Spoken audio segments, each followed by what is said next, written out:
So you'll be needing your favorite cake recipe. I'm using vanilla. You're gonna need some candy melt, some white and chocolate, some candy coloring, some pink and orange, a fondant roller, a strip cutter number 3, a pen blade. You can also use an X-Acto knife. You need pink fondant, some brown fondant, some white fondant, piping gel, and some lollipop sticks. For crumbling our cake, I'm using my KitchenAid mixer. If you don't have one, you can use a food processor. You can also use your hands. I just like to use mine because it's less messy. Now we're gonna crumble our cake up. I'm using my KitchenAid mixer with the paddle attachments on medium speed. I'm not gonna add any type of frosting or any binder because my cake is moist. If yours is on the dry side, you might want to add a tablespoon or 2 of frosting.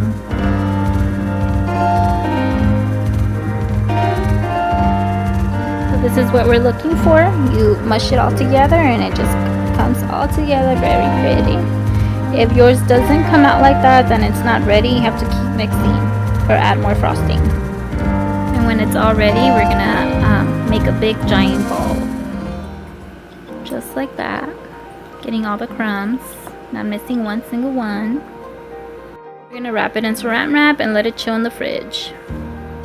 My dough has chilled in the fridge about an hour or so. Now I'm just taking some dough and putting pressure hand to hand, and then I'm flattening it out. And then once I feel it coming together, you start rolling it. If you get a crack, then it's not ready. So you gotta keep mushing it more. Hand to hand, and then just start rolling it.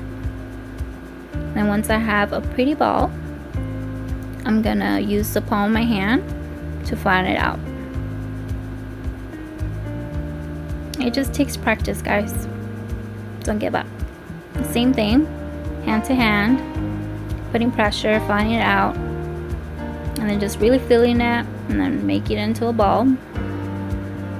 Once you have that pretty ball, flatten it out.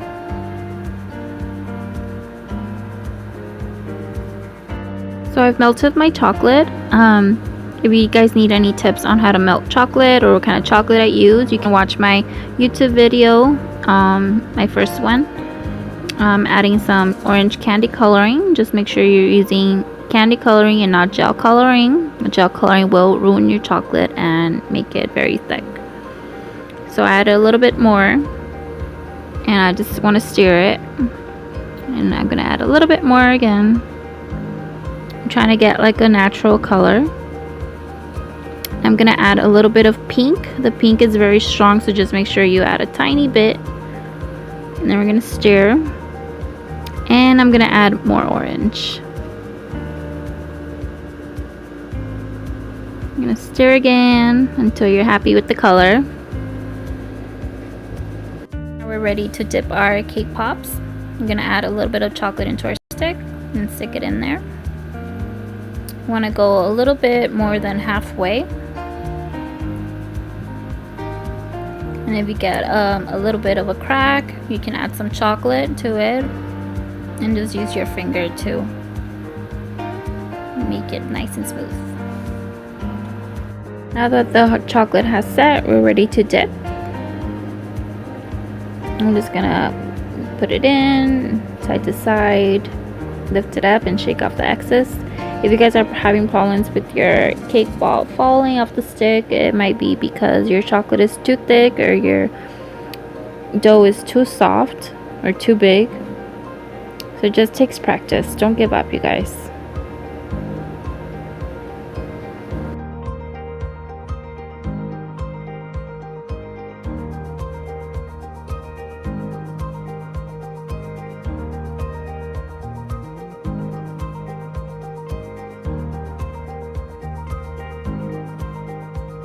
Now to the fun part. So I'm using the brown fondant. We're gonna roll it out into a very thin piece of fondant.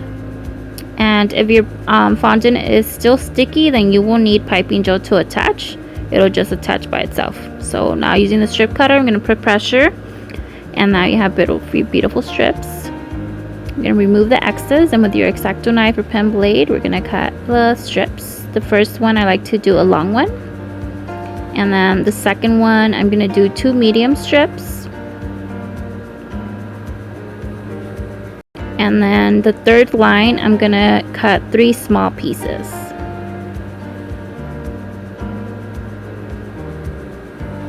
And the fourth line is just gonna repeat 2 medium strips. And the last one will be a long one again. Also wanted to show you guys how to attach fondant with piping gel, just in case your fondant became dry and just won't attach anymore. So you're going to use the same process. And I forgot to mention that I like to cut my lines diagonally. And with the brush, you're going to apply a small amount to the back, and that's going to be your glue. And you're just going to repeat the same process. 2 medium strips, some piping gel,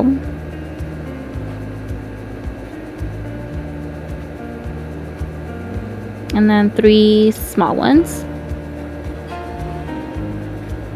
And there's no right way to make conchas. They look all different, so this is just my way. Anyway, I'm sure that it'll come out cute. And just attach the last piece, and there you have it.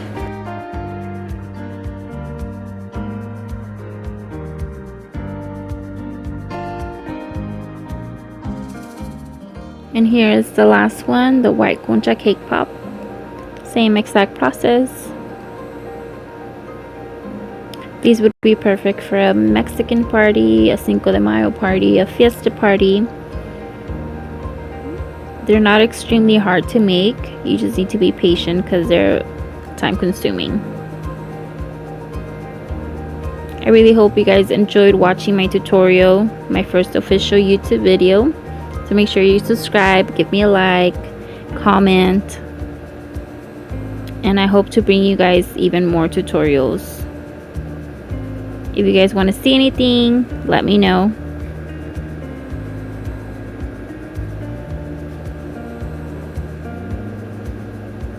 And there you have it.